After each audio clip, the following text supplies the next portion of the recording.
Any of you scouts out there, you remember being able to get a merit badge for wood burning? Well, our next guest takes wood burning to a fascinating new level. John Houle is an artist who says art should be a statement about our passions. He describes his work as Scrimshaw on wood with color. Welcome, John. How are you? Hi, Steve. How are you? Now, tell us a little bit about how you got into doing wood burning. I understand you were a painter years ago, and you went into wood burning? Years ago, I was a painter, but my late wife would be upset if I'd paint over a canvas, and every artist does. You go over a painting you already had, you just paint over again. Absolutely. Want to do it right. So one Christmas, as a gag, she put a wood burner in a Christmas stocking with a bow and a note saying, "See if you can paint over this." And that was the beginning of it. How many years ago? About 32 years now. What do you think was the first thing that you did? You remember that first one? It was a water scene. At the time, we were living in Milford, and it seemed appropriate. All right. Yeah. Well, take us through some of the artwork that you brought with us today. I think first we've got that jaguar over there on the side. The jaguar over here, we kind of got that idea from National Geographic, and they very graciously let me, and I called them, and I sent them a letter, and I said, "Do you mind if I utilize some of the pictures as reference?" They're wonderful about it. They said, "Go ahead and do it," because they figured, well, there wasn't anybody really wood burning on those pages. So that's how we got to doing that. So I use National Geographic quite a bit as reference. Boy, that is beautiful. That just comes alive. How long did that particular piece take you?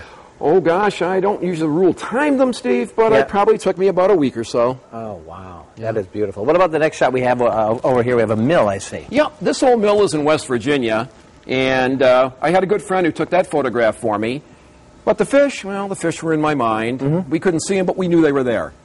So we kind of add that to just an artistic expression. Now, when you came up with the name Burnt Offering, where did the name of your company come from? Well, I think what happened was the fact that people would come to shows and exhibits, and what would happen is I'd hear people go by and they'd look at it and they'd say, "Painting, another painting."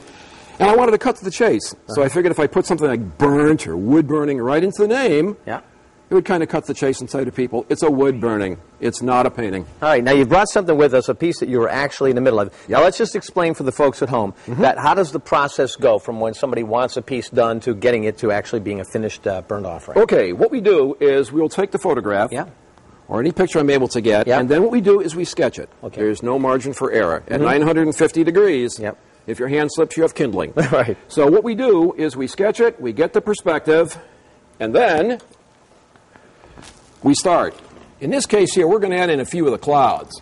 Okay, so put some clouds in there. And that's actually burning the wood as you go along. Actually burning the wood. What temperature is that? 950 degrees. Oh, boy. 950. Okay, now you're working on another mill there. Obviously, you love mills. Was this something that is a local mill? Or no, this particular one is in Pennsylvania. In Pennsylvania? Yeah. All right, so you're putting clouds in there. How much work have you put into this so far? This one I've probably put into about 3 or 4 days already. And that would be our clouds if we wanted to add to our trees. Oh, that's amazing. You smell the wood burning while you're actually doing this. Oh, yes, you do. What's the largest piece you've ever done?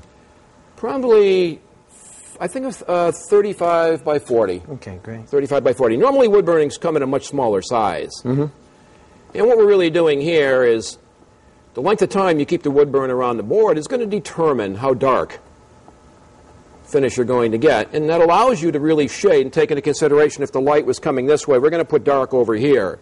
Now, you do all kinds of custom work. Now, tell us, there's a story here that goes along with this picture that you've sent along. We have a picture here that someone gave you and then the finished project. Tell us a little bit about what we're looking at here. Okay.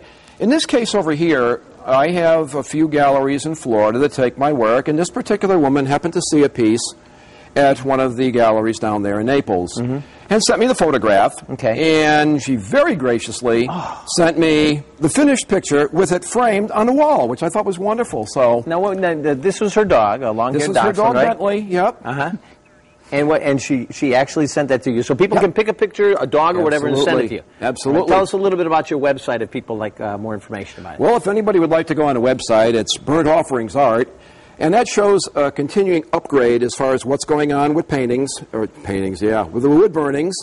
And they move from the website to the Artisans Harbor in Saybrook, because there's a gallery there that takes my work, Beautiful. too. Thank you so much. I also understand you're going to be in Guilford at the Oyster Festival? Yeah, we're going to be at the Oyster Festival in Milford on the 21st. Okay, Milford. I got to get my Milford right. All right, I got to go.